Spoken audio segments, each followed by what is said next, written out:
Hello everyone, good afternoon. स्वागत है आप सभी का आपके अपने यूट्यूब चैनल पर। मैं हूँ राकेश चलरेजा, आपका एप्टीट्यूड मेंटर। आज वाली क्लास में मैं इंग्लिश के सबसे ज़्यादा इम्पोर्टेंट एंटोनिम सिनोनिम आपके लिए लेकर आया हूँ। इंग्लिश में ना बहुत तेज़ी से ना पेपर में बदलाव हो रहे हैं। मतलब ये कि नए नए टाइप के वर्ड्स आपके एग्जाम में पूछे जा रहे हैं, और उन नए नए टाइप्स के वर्ड्स के लिए अवेयरनेस होना बहुत ज़रूरी है। तो उस बात का ध्यान रखते हुए मैंने ये सेशन आप बच्चों के लिए प्लान किया हुआ है। इस वाले सेशन में मैं बहुत इंपॉर्टेंट एग्जाम में पूछे जाने वाले शब्द आपसे डिस्कस करूंगा, जो कि आपको मेरे साथ ही कोशिश करना है कि वो शब्द आपके दिमाग में सेट होते हुए चले जाए। ठीक है? और हर बार की तरह example, photo, antonym, synonym, question, हर एक सेट, हर एक चीज आपसे हर एक वर्ड के कंटेक्स्ट में डिस्कस कर लूंगा मैं। ठीक है? तो इस सेशन को प्रेजेंट करने वाला हूं मैं, राकेश तलरेजा। अगर आपको ऐसा लगता है कि आपको इस वाले सेशन की पीडीएफ चाहिए तो आप मुझसे टेलीग्राम चैनल तलरेजा राकेश में जुड़ सकते हैं, जिसमें इसके अलावा भी बहुत सारे अलग अलग टॉपिक्स की पीडीएफ मैंने शेयर कर रखी है, जो कि आपके एग्जाम के लिए बहुत ज़्यादा हेल्पफुल भी होगी। ठीक है? फटाक से सेशन स्टार्ट करते हैं। ये वर्ड जो है दरअसल 16th नंबर का वर्ड होगा, 16वें नंबर का वर्ड होगा। और इसके पहले वाले वीडियो में मैंने 15 वर्ड आपसे ऑलरेडी डिस्कस कर रखे हैं। जिन बच्चों ने वो 15 वर्ड्स ना देखे हों उन्हें देख लीजिएगा। 16वें नंबर के वर्ड से हम लोग डिस्कशन स्टार्ट करते हैं। ठीक है? तो 16वें नंबर का जो वर्ड है वो कहता है एडमोनिश। ठीक। अब एडमोनिश के लिए क्वेश्चन ऐसे आएगा, चूज सिमिलर और चूज अपोजिट। आपको इस बात का ध्यान रखना है कि वो पूछ क्या रहा है, चूज सिमिलर पूछ रहा है कि चूज अपोजिट पूछ रहा है। ठीक है? तो इसने जो है सिमिलर पूछा है इस वाले केस पे।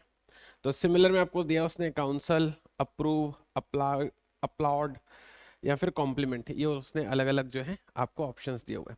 अब मैंने ना आपकी अंडरस्टैंडिंग के लिए क्या कर रखा है कि यहाँ पर ना सेंटेंस दे रखे हैं जिसमें ये शब्द प्रयोग किया जा रहा है। अब थोड़ा इत्मीनान से इस वाली बात को समझना, ये मैंने चीज नई ऐड ऑन करी है। कई दफा क्या होता है एग्जाम में ना, जस्ट एक पॉइंट आपसे शेयर कर रहा हूँ, जैसे रीडिंग कम्प्रिहेंशन आता है या फिर क्लोज टेस्ट आता है, तो उसमें ना इस तरह के नए नए शब्द यूज होते हैं और हमें ना उन शब्दों की मीनिंग पता नहीं रहती। सच बात है, मतलब बहुत सारे वर्ड हैं जिसकी मीनिंग जो है हम लोग को पता होना जरूरी भी नहीं है, फिर पता नहीं भी रहती है। तो हम लोगों को ना ये स्किल आनी चाहिए। कौन सी स्किल? कि हम लोग ना सेंटेंस पढ़ के उस वर्ड की मीनिंग को कंप्रिहेंड कर सके। और ऐसा ही होता है, मतलब हम लोग क्या करते हैं, हम लोग ये कोशिश करते हैं कि सेंटेंस पढ़ के कम से कम उस शब्द की मीनिंग को मैं पता लगा सकूं। ये स्किल होना अपने आप में बहुत बड़ी बात है, जिससे ना आपको क्या होगा कि जैसे मान लिया रीडिंग कंप्रीहेंशन आप सॉल्व कर रहे हो, तो रीडिंग कंप्रीहेंशन में भी एंटोनिम सिनोनिम पूछे जाते हैं, और वो सारे शब्द ना ऊपर पैसेज में प्रयोग किए गए होते हैं। तो अगर मान लिया आपको उसकी मीनिंग नहीं भी पता है, लेकिन आप पैसेज में वो लाइन पढ़ लिए और उसे कंप्रीहेंड कर लिए कि ये शब्द इस लाइन में ये अर्थ रखता होगा, तो इससे क्या होगा सर, इससे ना आपको शब्द अगर याद भी नहीं होंगे ना, तब भी आप उसका सही आंसर टिक कर लोगे। सीना है आपको समझ में? तो मैं चाहता हूं कि ये स्किल भी आपकी बिल्डअप हो, जिसके कारण मैंने यहाँ पैरेलल में एग्जाम्पल देकर रखे हुए। कोशिश करते हैं एक बार इस वाले एग्जाम्पल को पढ़कर इस शब्द की मीनिंग को क्रैक करने का। अगर नहीं कर पाए तो कोई बात नहीं, कर लिए, कोशिश करने में क्या दिक्कत है, तो एक नई स्किल बिल्डअप हो जाएगी, है ना? तो चलो फटाक से देखते हैं। लिखा हुआ है he was admonished for arriving late at work. मतलब मेरे ख्याल से ऐसा लग रहा है कि वो जो है ना काम में देरी से पहुंचा है, इस वजह से शायद कुछ नाराज वराज हो रहा होगा। मेरे को ऐसा अंदाज आ रहा है इससे। फिर से पढ़ता हूँ। She admonished the staff to call off the strike. एक महिला है जिसने अपने स्टाफ को कॉल ऑफ, मतलब कि बंद करने के लिए, क्या बंद करने के लिए? स्ट्राइक को बंद करने के लिए। हो सकता है धमकी उमकी दी होगी, ऐसे ही तो करते हैं ना। मैं तुम्हें चेतावनी देती हूँ कि ये हड़ताल आज के आज बंद कर देना, नहीं तो फिर मैं पुलिस को बुला लूंगी, ऐसे बोलते हैं ना। तो मेरे को इससे ये समझ में आ रहा है कि एडमोनिश का मतलब ना शायद किसी को धमकी उमकी देना होता होगा। तो देखो मैं आसपास पहुंच चुका हूँ एकदम। भले चलो मैं एग्जैक्ट क्रैक भी नहीं कर पाया, लेकिन ये दो सेंटेंस पढ़ के मैं आसपास क्रैक कर गया। ये स्किल आपको आनी चाहिए। सीना है आपको समझ में? और ये स्किल मैं चाहता हूँ कि इस वाले वीडियो लेक्चर में आप मेरे से सीखें। तो देखो यहाँ पर मैं समझ गया कि अप्रूव, अपलॉड और कॉम्प्लीमेंट। अप्रूव और कॉम्प्लीमेंट तो इसका आंसर नहीं होने वाला है। अप्रूव का मतलब होता है किसी चीज की रजामंदी दे देना। कॉम्प्लीमेंट का मतलब होता है जब आप किसी के लिए अच्छा कहते हो। तो मैं समझ गया कि इसकी बी और डी तो आंसर नहीं होने वाला है। अब देखो, अगर मेरे को तुक्का भी मारना होगा तो मैं सेंटेंस से क्रैक करके ए और सी के बीच में ही मारूंगा। सीन आ रहा है आपको समझ? ऐसे आपको फायदा उठाना है चीजों से।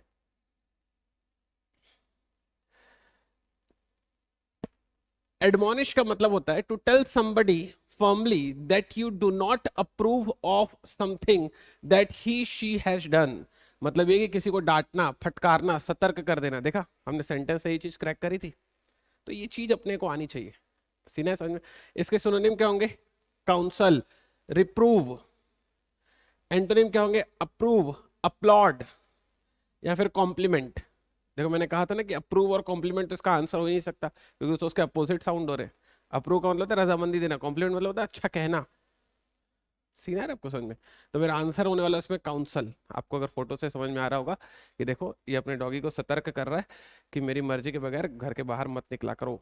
काउंसल इसका सही आंसर होगा। आई गेस अब सारे बच्चे लोग इस चीज को सीख गए होंगे। ठीक, चलते हैं शब्द नंबर 17 की तरफ। शब्द नंबर 17।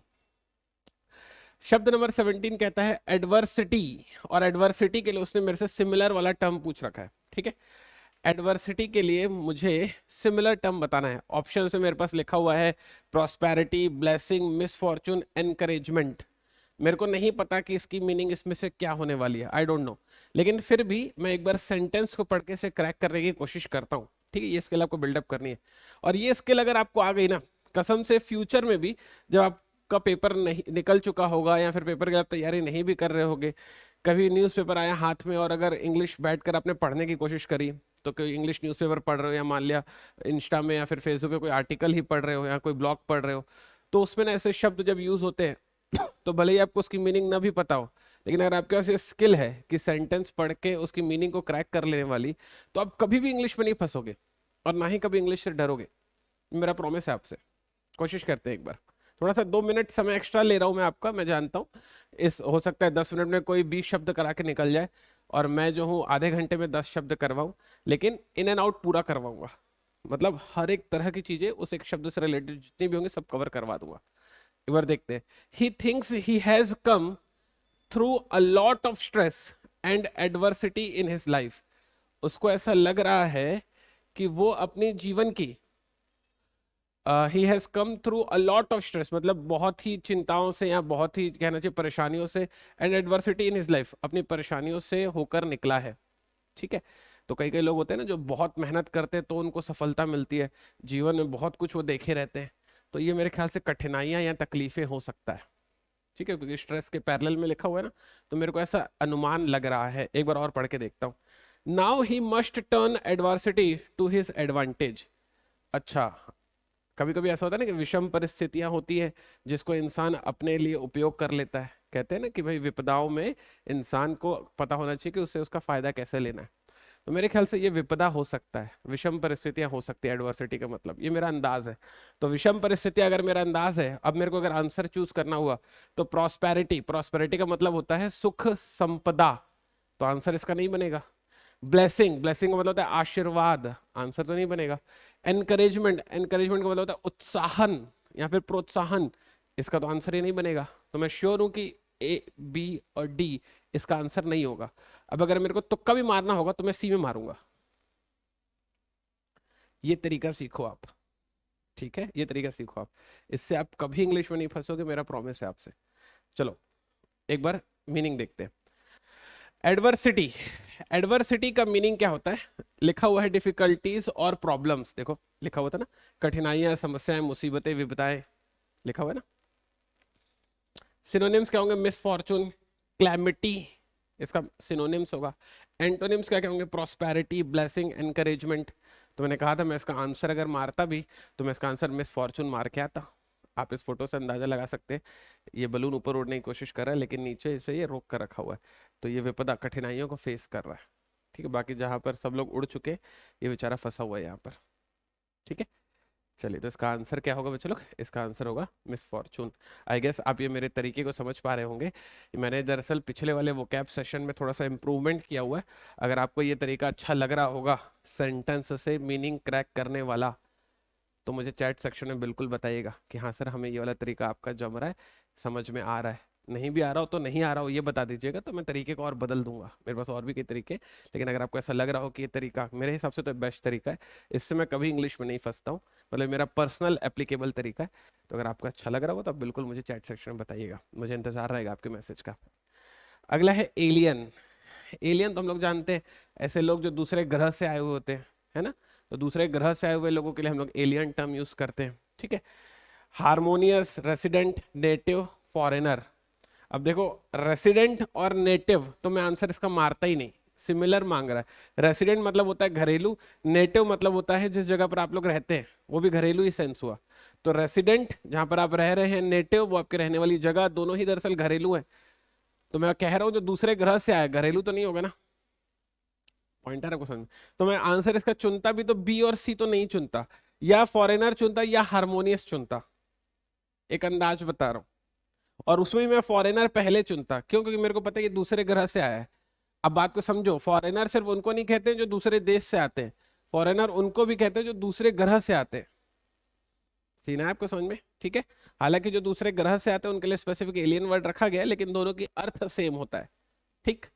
एग्जाम्पल पढ़ते, ही वॉज एडमोनिश्ड। अच्छा, इसका पुराने का एग्जाम्पल होगा, मैंने एग्जाम्पल को अपडेट नहीं किया है। मैं जब से पीपीटी शेयर, पीडीएफ शेयर करूंगा टेलीग्राम में, तो इसको अपडेट करके भेजूंगा, ठीक है। देखो ये फोटो में आपको दिखाई दे रहा होगा, जादू धूप मांगता है जब आता है तब आता। तो एलियन का सेंस है विदेशी से, जिसका सिनोनिम होगा फॉरेनर या फिर स्ट्रेंजर।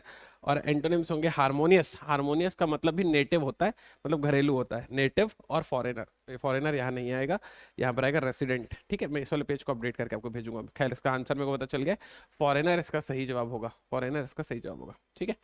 चलिए चलते हैं नेक्स्ट वाले क्वेश्चन 19 पर, एलए, ठीक है। एलए में मेरे से मीनिंग पूछ रहा है सिमिलर वाली, पेसिफाई होगा, एग्रेवेट होगा, एक्साइट होगा, इंटेंसिफाई होगा। एक बार इससे पढ़ने की कोशिश करते हैं। लिखा हुआ है, द पुलिस ट्राइड टू एले हर फियर्स बट फेल्ड। पुलिस ने उसके डर को कम करने की कोशिश करी परंतु नाकाम रही। तो मतलब एले का मेरे को मतलब पता चल रहा है किसी के प्रभाव को कम कर देना, जैसे कि डर को कम कर देना।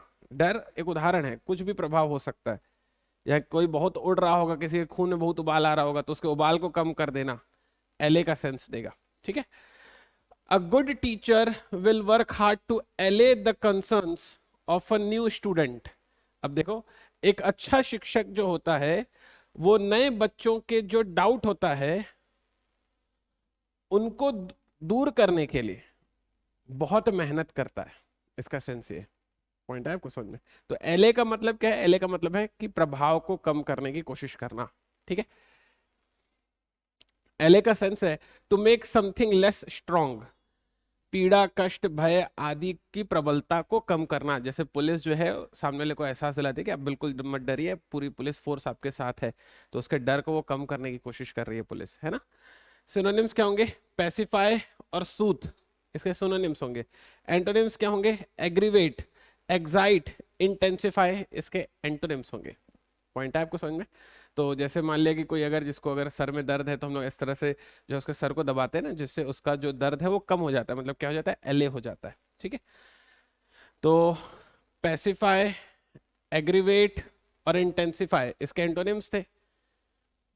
एग्रीवेट, इंटेंसिफाई और एक्साइट, सॉरी, एग्रीवेट, एक्साइट और इंटेंसिफाई इसके एंटोनिम्स थे, तो इसका सिनोनिम क्या बनेगा? पेसिफाई। तो इस क्वेश्चन का सही जवाब था पेसिफाई, एलए का सिनोनिम था पेसिफाई, ठीक है। नेक्स्ट है एलिविएट। एलिविएट देखते हैं, अगला शब्द है एलिविएट। एलिविएट का मेरे से पूछ रहा है, एनहेंस होगा, इंटेंसिफाई होगा, अबेट होगा, इंक्रीज होगा। एक बार इस वाले वर्ड को हम लोग सेंटेंस के थ्रू समझने की कोशिश करते हैं। The doctor gave me an injection to alleviate the pain. भाई आपको अगर डॉक्टर जो है इंजेक्शन लगा रहा है, तो क्यों लगा रहा होगा? ताकि आपका जो दर्द है वो कम हो जाए। तो एलिविएट का भी मीनिंग कम होना हो गया, है ना। A number of measures were taken to alleviate the problem. बहुत सारी गणनाएं ली गई उस प्रॉब्लम को कम करने के लिए, उस प्रॉब्लम को खत्म करने के लिए। तो एलिविएट का भी सेम मीनिंग है जो कि एले का था, प्रभाव को कम कर देना या फिर कष्ट को दूर कर देना, ठीक है। To make something less strong और बैड। सिनोनिम्स होंगे अबेट, रिलीव। एंटोनिम्स होंगे इनहेंस, इंटेंसिफाई, इंक्रीज। भाई सिनोनिम्स हैं कि हम लोग जो है उस चीज को कम करना चाहते हैं, तो एंटोनिम्स उसको बढ़ाना ही होगा, है ना। तो चलो यहां पर देख लेते हैं। इनहेंस, इंटेंसिफाई और इंक्रीज इसके एंटोनिम्स होंगे। मेरे से सिनोनिम पूछ रहे हैं तो इसका आंसर में टिक करके आता अबेट, इसका सी आंसर सही होगा। चलिए फटाक से चलते हैं क्वेश्चन नंबर 21 पे। क्वेश्चन नंबर 21 कहता है एल्योर। एल्योर का मेरे से सिमिलर मीनिंग पूछ रहा है। एल्योर जो वर्ड है उसकी मीनिंग मुझे अभी नहीं पता है, मैं एक बार सेंटेंस पढ़ के क्रैक करने की कोशिश करता हूं। The allure of the big city. अच्छा, मतलब कि जो बड़ा शहर होता है वहां पर क्या क्या चीजें होती है भाई, बड़े शहर में चीजें लोगों को आकर्षित करती है ना। पॉइंट है आपको समझ में? तो मैं ले सकता हूं भाई बड़े सिटी का आकर्षण के सेंस में, अट्रैक्ट करने के सेंस में। एक बार और पढ़ के देखता हूं। The country has lost its allure as a destination for foreign investment. अच्छा, तो जो फॉरेन इन्वेस्टमेंट है, तो जो विदेशी जो व्यापार है, वहां पर जो सिटी है, जो कंट्री है, उसने अपना एल्योर खो दिया है। मतलब उसने अपना जो प्रलोभन कहना चाहिए या उसने अपनी जो गरिमा कहना चाहिए वो खो दी है। तो मैं एल्योर का सेंस क्या निकाल पा रहा हूँ? मैं एल्योर का सेंस निकाल पा रहा हूँ आकर्षण से या गरिमा से, मैं इनसे इसका सेंस निकाल पा रहा हूँ। ठीक है, चलिए एग्जैक्ट मीनिंग एक बार देखते हैं। The quality of being attractive and exciting, मतलब वही प्रलोभन और आकर्षण। तो किसी चीज को अट्रैक्ट करने के लिए हम लोग यूज करते हैं प्रलोभन। सीना आपको समझ में? जैसे यहाँ पर आप देखो, ये डोंकी के सामने हम लोग ने जो क्या किया है, गाजर बांध दी है। तो डोंकी को प्रलोभन मिल रहा है कि अगर आगे बढ़ेगा तो उसको गाजर मिलेगी।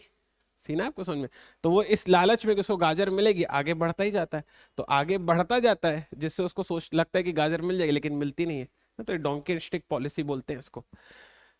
तो डोंकी को जैसे यहाँ पर प्रलोभन मिल रहा है, क्या मिल रहा है? एल्योर मिल रहा है, किसका? गाजर का, जिसकी वजह से वो काम कर रहा है। तो उसके सिनोनिम्स क्या होंगे? एंटाइज, फैसिनेट इसका सिनोनिम। एंटोनिम क्या होंगे? रिपल्स, रिपील, रिपल्शन इसका एंटोनिम होगा। तो चलिए जरा ऑप्शन में चलते हैं। रिपल्स, रिपील, रिपल्शन इसका एंटोनिम होगा। इसका सही जवाब होगा सी, एंटाइज। ठीक है, चलिए फटाक से चलते हैं क्वेश्चन नंबर 22 पे। क्वेश्चन 22 पे लिखा हुआ है एसेंड। एसेंड का मेरे से सिमिलर अपोजिट वर्ड पूछ रहा है। इस वाली बात का हमेशा ध्यान देना कि वो एग्जाम में दरअसल आपसे पूछ क्या रहा है। मेरे से वो अपोजिट वाला शब्द पूछ रहा है एसेंड का। ऑप्शन से एक बार देखते हैं। मुझे पता नहीं है इस वाले शब्द की मीनिंग, कोई बात नहीं, मैं एग्जाम्पल से क्रैक करने की कोशिश करता हूं। He watched their balloons slowly ascend into the sky. वो अपने बैठे बैठे बलून्स को देख रहे थे जो धीरे धीरे स्काई में असेंड हो रहे थे। तो क्या हो रहे होंगे? आकाश में ऊपर की तरफ जा रहे थे। बलून ऐसे ही होता है ना। तो असेंड का मतलब मैं समझ गया, ऊपर की तरफ जाना। मैं ऐसे क्रैक करता हूं जब मैं पढ़ता हूं तो, है ना। फिर से, she believed that when she died her soul would ascend to heaven. अब थोड़ा क्रैक करने की कोशिश करो। वो ऐसा मानती है कि जब उसकी मृत्यु होगी तो उसकी आत्मा परमात्मा में मिल जाएगी। मतलब कि अभी यहां है, ऊपर चली जाएगी। तो मतलब मैं क्या समझ गया? एसेंट का मतलब होता है ऊपर जाना। अपोजिट में से पूछ रहा है क्लाइंब। क्लाइंब का मतलब भी होता है ऊपर चढ़ना। तो मैं ए आंसर तो कभी नहीं मारता इसका। एस्केलेट, एस्केलेट का मतलब होता है बढ़ाना, मतलब आगे जाना। बी ऑप्शन इसका मैं कभी नहीं मारता। डिसेंड का मतलब होता है कम करना। अपोजिट पूछ रहा तो सी पक्का मारता। सोर का मतलब चलो मेरे को याद नहीं भी है, हालांकि सोर का मतलब भी ऊपर उठना ही होता है, लेकिन मेरे को आंसर पता चल चुका है कि मैं सी ही मार के आता। तो देखो ऐसे आपको क्रैक करना आना चाहिए। सीन आ रहा है आपको समझ में? एक बार एग्जैक्ट मीनिंग देखते हैं। एग्जैक्ट मीनिंग क्या कह रही है मेरे से? एसेंड का मतलब होता है टू गो अप, ऊपर चढ़ना या बढ़ना। ठीक है, सिनोनिम्स है क्लाइंब, एस्केलेट, सोर। एंटोनिम्स है डिसेंड, डिक्लाइन, स्लंप। तो इसका जो आंसर होगा, इसका आंसर होगा, देखो कैसे कार ऊपर चढ़ने की कोशिश कर रही है, डिसेंड इसका सही जवाब होगा। ठीक है, अगला है एम्पलीफाई। एम्पलीफाई के लिए आपसे अपोजिट मीनिंग पूछ रहा है। एम्पलीफाई तो मैं वैसे भी जानता हूं, नहीं भी ख्याल हो किसी बच्चों को, तो किसी चीज को बूस्ट करने के लिए, किसी चीज को बढ़ाने के लिए हम लोग एम्पलीफाई टर्म यूज करते हैं। एक बार सेंटेंस में देख लेते हैं। If you are already have a large amount of productivity, technology will amount amplify it. मतलब ये कि अगर आपके पास बहुत क्षमता है काम करने की, तो अगर आप टेक्नोलॉजी का प्रयोग करोगे तो वो क्षमता आपकी बहुत बढ़ जाएगी। इसका सेंस है you can turn someone else energy into yours and amplify it. होता है ना, कई कई लोग जो हैं दूसरों की कमजोरियों का फायदा उठाकर आगे बढ़ना जानते हैं। तो ये उस वाले सेंस पर है। ठीक है, तो एम्पलीफाई मेरे से युगमेंट, डीपेन, लेसन, इंटेंसिफाई के लिए पूछ रहा है। अपोजिट पूछ रहा है। देखो एम्पलीफाई मतलब होता है बढ़ाना, कोई चीज जो बढ़नी चाहिए। देखो इसका सेंस भी, मीनिंग भी देख लो। देखो विस्तृत व्याख्या करना, विस्तार से कहना। देखो किसी चीज को जैसे वो बढ़ा रहा है, पहले छोटा था बढ़ाया तो इसने क्या किया, एम्पलीफाई कर दिया। युगमेंटेड नहीं होगा, एम्पलीफाई होगा, वहां पे मैं एडिट कर दूंगा। ठीक, हालांकि दोनों की मीनिंग सेम है, युगमेंटेड और एम्पलीफाई दोनों एक दूसरे के सिनोनिम है, चल जाएगा, कोई एडिट की नीड नहीं है इसमें। तो इंटेंसिफाई, डीपन, युगमेंटेड इसके सिनोनिम है। लेसन, कॉन्ट्रैक्ट इसका एंटोनिम है। ठीक है, तो इसका जो आंसर होगा, अपोजिट पूछ रहा था तो लेसन इसका मैं आंसर टिक करके आता। ठीक है, कंफर्टेबल। चलिए नेक्स्ट है अरेन, इसका प्रोनाउंसिएशन है अरेन। ठीक, मेरे को इसके लिए क्या पूछ रहा है, वो सिमिलर पूछ रहा है, इसमें से मेरे को बताना है कि कौन सा इसका सिमिलर होगा। ठीक, एक बार यहां से क्रैक करने की कोशिश करता हूं। Thomson was arraigned on a charge of murder.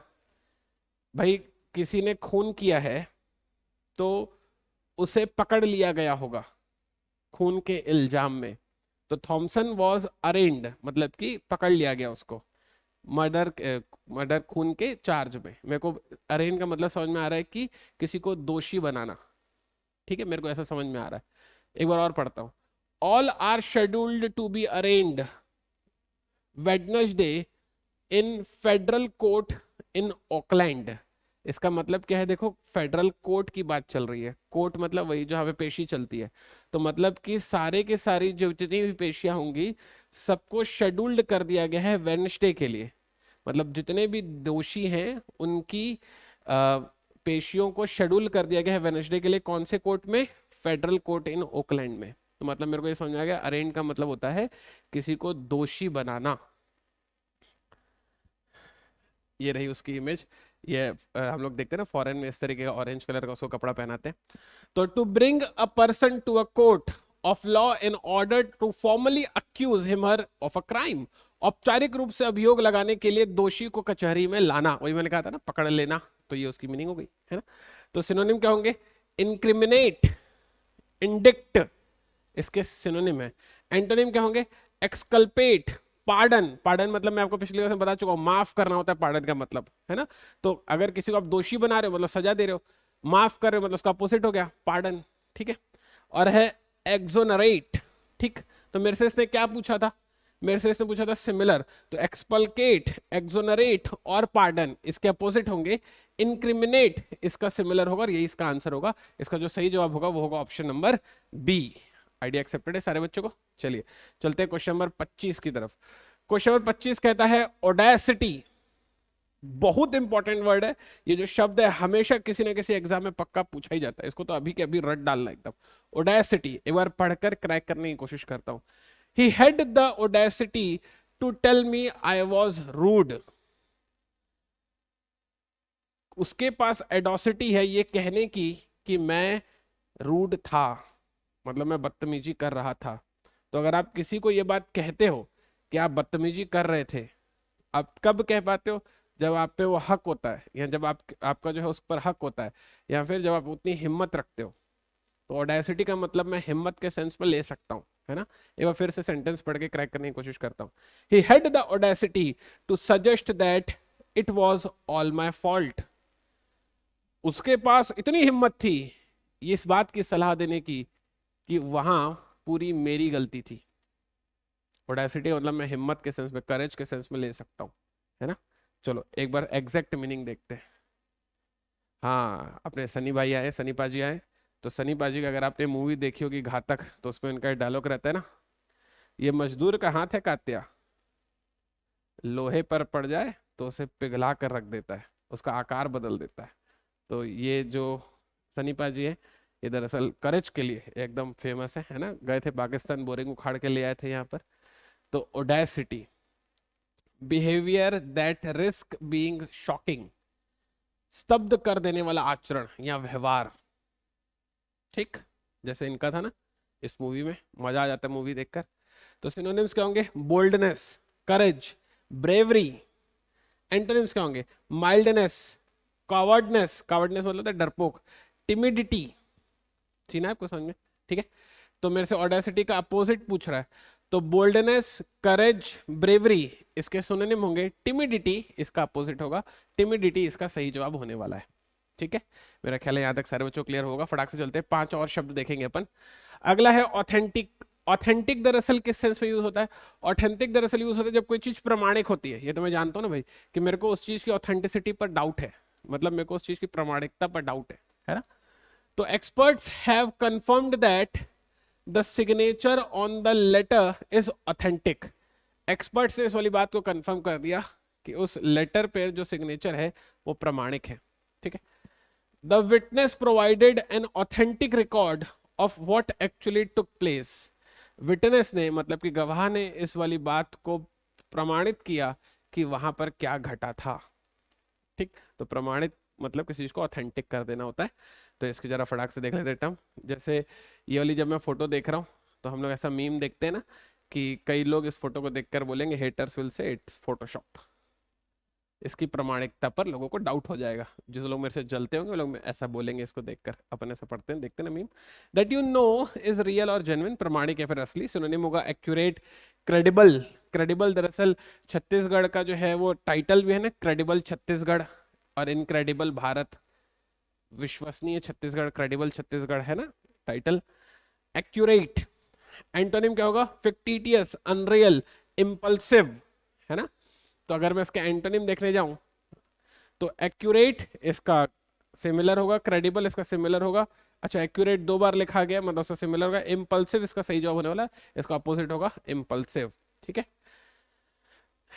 Next है ऑकवर्ड। ऑकवर्ड के लिए पूछ रहे हैं रूड, ब्लंडरिंग, स्टिफ, डेक्स्ट्रस। देखो डेक्स्ट्रस तो आपको याद होगा, आप जब छोटे हो गए ना तो एक कार्टून देखते हो डेक्स्टर। डेक्स्टर का मतलब होता है समझदार। तो ऑकवर्ड का मतलब होता है ऐसी कोई चीज जो अच्छी नहीं लगती आपको। मतलब मान लिया आप सड़क पर चल रहे हो, किसी इंसान को देखे जो थोड़ा बहुत साफ नहीं है, तो आप ना थोड़ा सा उससे दूर रहने की कोशिश करते हो कि उसको देखकर आपको थोड़ा सा अच्छा नहीं लग रहा है क्योंकि वो बहुत ही मटमैला है, बहुत ही गंदा सा दिख रहा है। देखो मैं ये कहने की कोशिश कर रहा हूँ कि हमें सभी इंसान की इज्जत करनी है, हमें सभी इंसान को बराबर रिस्पेक्ट देनी है। लेकिन अगर कोई इंसान सफाई नहीं रखा है, मतलब बराबर तरीके से समझो नहाया वगैरह नहीं है, उससे बॉडी से अगर पसीने की स्मेल आ रही है तो हमको थोड़ा सा उसके साथ ऑकवर्ड फील होता है ना। तो उसमें उस इंसान की पर्सनल लेवल पर गलती है, मतलब उसका आलस है कि भाई एक बार नहाया जा सकता है दिन में, भारत में इतना पानी है, ठीक। तो ऑकवर्ड जो सेंस होता है, ऑकवर्ड उन चीजों के लिए यूज होता है जब हम लोग थोड़ा सा कंफर्टेबल फील नहीं कर रहे होते। डेक्स्ट्रस एक पॉजिटिव वर्ड है जिसकी मीनिंग होती है जब कोई इंसान बहुत बुद्धिमान होता है, कुशाग्र होता है, तो उसके लिए हम लोग डेक्स्ट्रस वर्ड यूज करते हैं। आपको कमेंट सेक्शन में बताना है कि मैंने पिछले वाले वीडियो में जो पहला वर्ड बताया था कुशाग्र के लिए, जिसमें महेंद्र सिंह धोनी की फोटो बताई थी, वो कौन सा था? वो डेक्स्ट्रस का अपोजिट बने, डेक्स्ट्रस का सिनोनिम बनेगा वो।